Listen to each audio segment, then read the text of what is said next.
নেতা জনাব মোয়াজ্জেম হোসেন খান মজলি।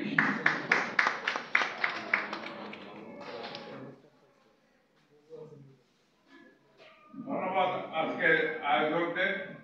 আসলে এখন একটা 5ই আগস্ট বিপ্লবের পরে একটা বন্ধাত্ম সৃষ্টি হয়েছে আমাদের পুরা অঙ্গনে মনে হয় আমরা একটা আইডেন্টিটি ক্রাইসিসে ভুগছি এবং আমার মনে হয় যে ফজলুর রহমানের স্মরণের মাধ্যমেও আমাদের এটা একটা দিক নির্দেশনা হতে পারে। আমি এই 5ই আগস্টের পরে পরপর 2বার ধাক্কা খেয়েছি। আমি 5ই ডিসেম্বর হোসেন শহীদ সোহরাওয়ার্দীর মৃত্যুবার্ষিকী উপলক্ষে ওখানে তার প্রতি সম্মান রেখে আলোচনা করেছি। আমরা দেখেছি যে কোনো মিডিয়া এখানে আসে নাই, কোনো লোক আসে নাই। এই 26শে অক্টোবর শেরেবাংলাকে ফজলুল হকের 152তম জন্মবার্ষিকী উপলক্ষে ওখানে একমাত্র আমরাই অনুষ্ঠান করতে গিয়েছি। আমার কাছে আশ্চর্য লাগছে যে কোন শেরেবাংলার মতো লোকের এখানেও একটা কোন লোক শ্রদ্ধা জানাতে তো আসে নাই, কোন মিডিয়াও আসে নাই, অথচ আমরা পেয়েছি। আমার মনে হয় যে দেশের ভিতরে একটা বন্ধাত্ম সৃষ্টি হয়েছে এবং ফজলুর রহমানকে আমার মনে স্মরণ করা এই জন্যই দরকার।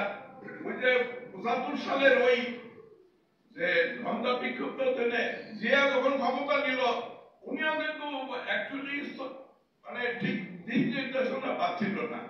আমার মনে হয় ফজলুর রহমানের সবচেয়ে বড় কৃতিত্ব,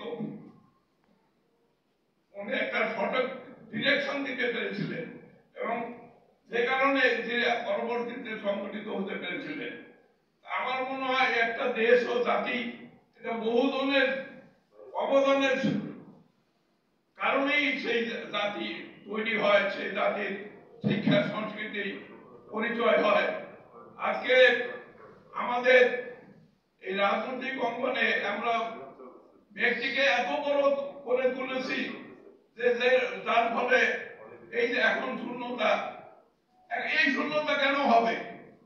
এখানে তো আমাদের ফাউন্ডিং ফাদার্স নওয়াব সলিমুল্লাহকেও স্মরণ করতে হয়, যিনি ঢাকা বিশ্ববিদ্যালয়কে প্রতিষ্ঠা করেছেন, যিনি মুসলিম লীগ প্রতিষ্ঠা করেছেন, যিনি পূর্ব বাংলা আসাম সহ একটা নতুন রাষ্ট্র করেছিলেন।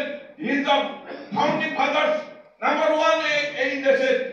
শেরেবাংলাকে স্মরণ করতে হয়, যে 1940 সালে লাহোর রেজলিউশন দিয়েছিলেন, যার ফলে পাকিস্তান হয়েছিল, পাকিস্তানের কারণে বাংলাদেশ হয়েছে। আজকে শেরেবাংলাকে স্মরণ করে না। এই জাতি কিসে আমি তো বুঝতে পারছি না যে এখন কি হচ্ছে। এই তারা ক্ষমতা দখল করেছে, তারা কি চিন্তা করে, এখানে কাউরেই স্বীকৃতি দিতে চায় না।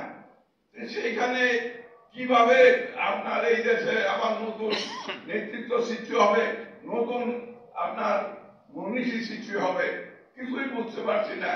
তারা শেরেবাংলার স্মরণ করতে আসে না। শেরেবাংলার নামে ঢাকা বিশ্ববিদ্যালয় এখানে একটা হল আছে, ওখানে তারা সবার জন্য স্মরণ করে না, নওয়াব সলিমুল্লাহকে স্মরণ করে না। মৌলানা ভাসানীকে কিছু লোক স্মরণ করে, তাও ওই যেহেতু তার কিছু অনুসারী আছে বিক্ষিপ্ত ভাবে, কিন্তু রাষ্ট্রীয় ভাবে মৌলানা ভাসানীকেও করা হয় না। আমার মনে হয় এখন সময় এসেছে আমাদের এখানে ফাউন্ডিং ফাদার্সকে ডিক্লেয়ার করা। এখানে আমাদের ফাউন্ডিং ফাদার্স, আপনারা জানেন এই আমেরিকাতেও একজনকে জাতির পিতা বলা হয় না, ওখানে ফাউন্ডিং ফাদার্স আছে। আমাদের ফাউন্ডিং ফাদার্স যারা স্বাধীনতার প্রথম স্বপ্ন দেখেছিল, তাদেরকে নওয়াব সলিমুল্লাহকে স্মরণ করতে হবে। আপনারা জানেন যে হেয়ার রোড, এই যে মন্ত্রীপাড়া আমরা বলি, এটা ইস্ট বেঙ্গল আর আসাম যখন একটা রাষ্ট্র হয়, তাদের উচ্চ পর্যায়ের লোকদের থাকার জন্য এগুলা হয়েছিল, অনেকে জানেই না। এখানে এই জন্য এই দেশের বহু লোক হয়েছিল। আপনার এই যে ফজলুর রহমান, তার আমরা শ্রদ্ধা করছি, তার আপন জেঠা রুশ বিপ্লবে অংশগ্রহণ করেছিল, জানে কয়জন। তার উপরে একটা বই বেরিয়েছে কিছুদিন আগে, প্রথম প্রকাশ করেছে। আমাদের গত মনীষী আছে আমাদের সবাইকে মনে হয় এখন সামনে নিয়ে আসার সময় এসেছে। আর মাহবুবুল্লাহ ভাই সম্বন্ধে আমি বলবো 69-এর গণ আন্দোলনে উনি একটা বলিষ্ঠ ভূমিকা পালন করেছে আপনার, এবং এই 69-এর গণ আন্দোলনে কারণই বাংলাদেশ স্বাধীন হয়েছে। এই 69-এর আন্দোলনের সেই ভূমিকাটা আসলে আমাদের স্বাধীনতার পরে ব্যক্তি পর্যায়ের জামাটোলে অনেক কিছুই আপনার হয়েছে। আমি সেই দিন মাহবুবুল্লাহ ভাইদের যেদিন তাকে বঙ্গবন্ধু উপাধি দেওয়া হয় শেখ মুজিবরে, উনি ডায়াসে ছিলেন, উনি কিন্তু প্রথম শেখ মুজিবরে আপনার একটা একটা কঠিন সমস্যা ফেলে দিয়েছিলেন। উনি বলছেন যে নেতা আপনি গোল টেবিলে যাবেন না, এবং 10 লক্ষ লোক ওই হাত তুলেছিল বলতে পারেন না রাজপথ রাজপথ।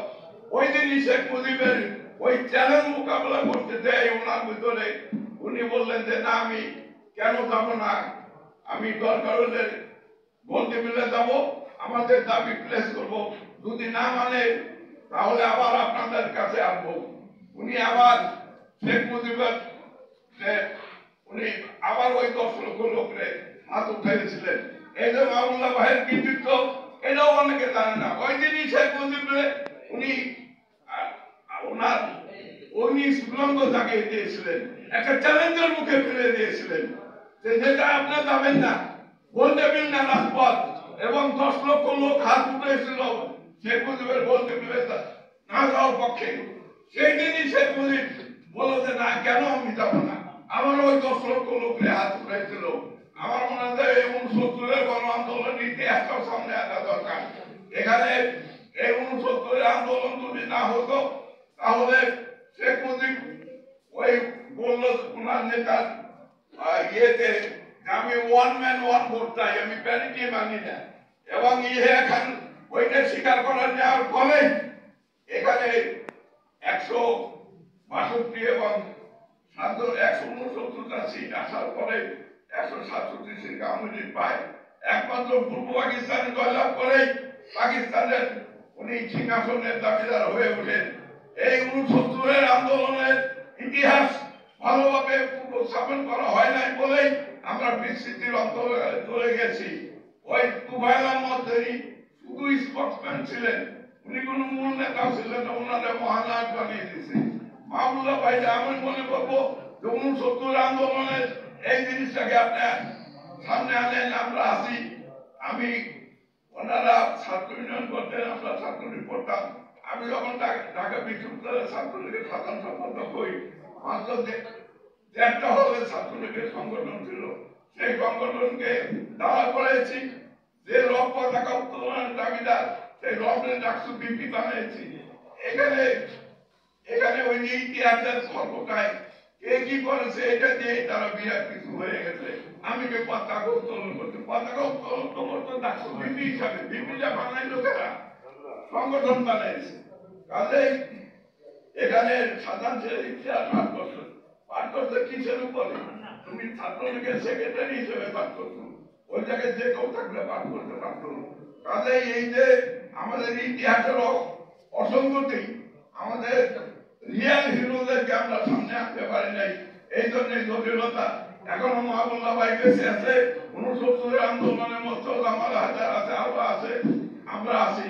আমার মনে হয় যে এই স্বাধীনতার দাবিদার, সেই দাবিদার যারা 69 মুভমেন্ট করেছিল, ওই দিন যদি 69 আন্দোলন না হতো, শেখ মুজিবুর রহমান আগরতলাকে ফায়ারিং স্কোয়াডে ফেলে দিতে হতো। কিসের জাতি পিতা কিসের কি, ওই 69 যদি না হতো তাহলে উনি এই 1 ম্যান 1 ভোট আনতে পারতেন না, এবং 1 ম্যান 1 ভোট আনার ফলে আমাদের আমরা পাকিস্তানের বিরুদ্ধে স্বাধীনতাতে সংগ্রাম করেছিলাম, সেটা বৈধতা আসছিল। 69 না হলে অনেক কিছুই হতো না। আমাদের এখানে এই যে জামাতুলের ইতিহাসের কারণে মূল নায়করা চাপা পড়ে যায়। আমার মনে হয় এখন সময় এসেছে, এখনো এই যে দেশে নেতৃত্ব শূন্যতা সৃষ্টি হয়েছে, এই যে দেশে আইডেন্টিটি ক্রাইসিস শুরু হয়েছে, এই কারণে আমাদের ফজলুর রহমানের শ্রোতা স্মরণ করার মাধ্যমে আবার ধীরে ধীরে আমাদের এখানকার নিশ্চিত বীরদেরকে আবার জাতির সামনে উপস্থাপন করতে হবে। আমরা হঠাৎ করে স্বাধীন হয়ে নাই, এখানে বহু ধরনের অবদান আছে, শেরেবাংলার অবদান আছে, শাহসুল্লাহ আহমদের অবদান আছে। সবাইকে সামনে নিয়ে আসার আহ্বান জানিয়ে আমার বক্তব্য শেষ করছি। সবাইকে ধন্যবাদ।